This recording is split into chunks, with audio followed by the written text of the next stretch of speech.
You probably think a company goes bankrupt when it runs out of money. It's a terribly logical assumption, but it's completely wrong. In fact, a company can have an absolute mountain of cash sitting in its bank vault and still declare bankruptcy tomorrow. Equally, a business can be completely penniless and carry on trading for years. The actual mechanism of corporate bankruptcy is one of the most misunderstood concepts in the entire financial world. Do forgive me if that sounds frightfully basic, but most people never bother to learn the hidden difference. Once you grasp it, you'll never read the business news the same way again. Let's get the giant, hairy elephant out of the room right away. The popular view of bankruptcy is deeply melodramatic. You imagine a shop on your local high street, sales dry up, the tills go quiet, and eventually the owner can't make the rent. They sadly lock the front door one final time and disappear into the night. That's indeed a catastrophic failure, but it usually isn't a formal corporate bankruptcy. It's just a business quietly dying in a dark alley.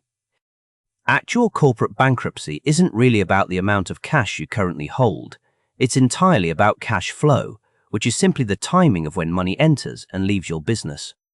To understand how massive companies actually collapse, you need to know about a concept called a liquidity crisis.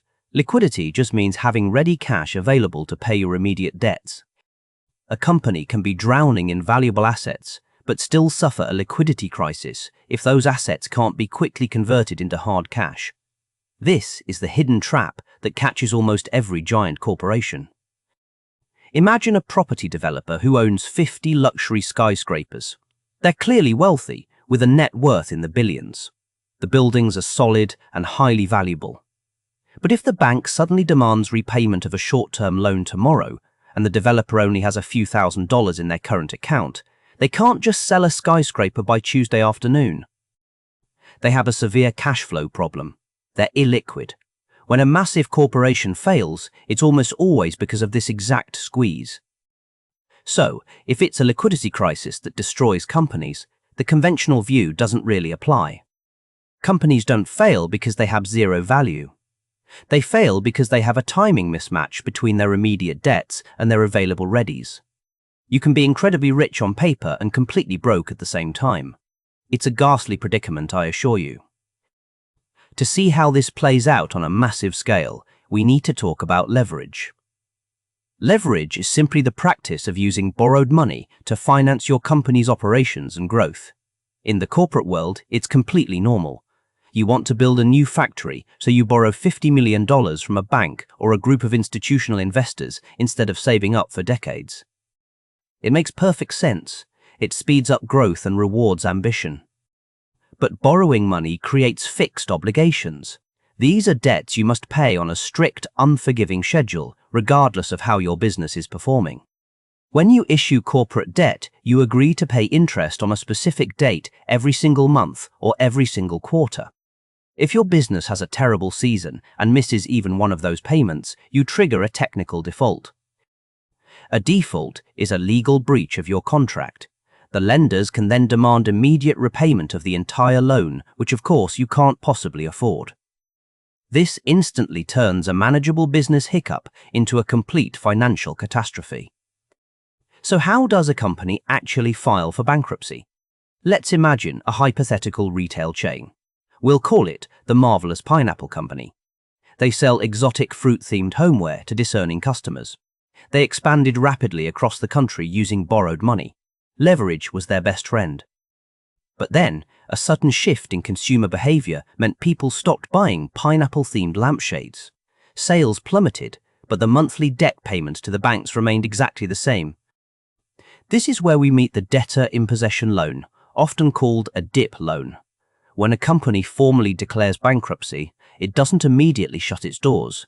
It usually needs an emergency injection of cash just to keep the lights on, pay the warehouse staff, and restock the shelves while it figures out a survival plan.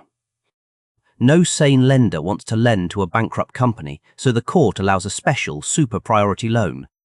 DIP financing magically jumps to the very front of the repayment queue. It sits above all the existing debt that caused the mess in the first place. It's a terribly clever financial invention that keeps the wheels of commerce turning during a crisis. Now then, we must address the single greatest misconception of all. People constantly use the words bankrupt bust, and finished as if they're exact synonyms. They absolutely aren't. In the corporate world, formal bankruptcy is often just a brutal, highly legalized negotiating tactic. When a massive entity files for bankruptcy protection, they're essentially asking a judge for a temporary legal shield. This protection halts all angry creditors from swooping in and tearing the company apart. That's bankruptcy's true purpose. It provides a safe harbor, a quiet space to negotiate and restructure. Restructuring simply means drastically changing the terms of your debts so you can actually afford to pay them back over a longer period. Picture a giant airline. It has hundreds of aeroplanes, thousands of loyal staff, and a well-known brand painted across the sky. If it gets into temporary trouble, burning through its cash reserves because fuel prices temporarily spiked, it doesn't just vanish into thin air. The executives file for bankruptcy, the courts grant protection, and the airline keeps flying its normal routes. Behind closed doors, the company's lawyers sit down with all the major creditors. They present a harsh new deal. They might tell the bank they can only repay 50% of the original loan. The bank, realizing that 50% of something is significantly better than taking ownership of 200 used aeroplanes, grudgingly agrees. The company emerges from bankruptcy a few months later with far less debt and a genuine chance to survive. I dare say it's a rather marvelous trick when it works out. This incredible legal shield exists to preserve whatever genuine value remains in a failing enterprise. If companies were instantly liquidated every time they missed a debt payment, the economic fallout would be catastrophic. Valuable assets like custom factories, specialized software, and trained workforces would be scattered to the wind. Formal bankruptcy prevents that chaotic destruction. It forces everyone to be rational and to negotiate. But let's be perfectly clear about the brutal reality.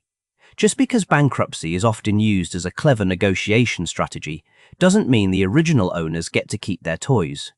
Ordinary shareholders, the regular people and institutions who bought stock in the company, are almost always completely wiped out. Their shares become entirely worthless paper. The company is then handed over, lock, stock, and barrel, to the creditors. The banks and the bondholders become the new owners.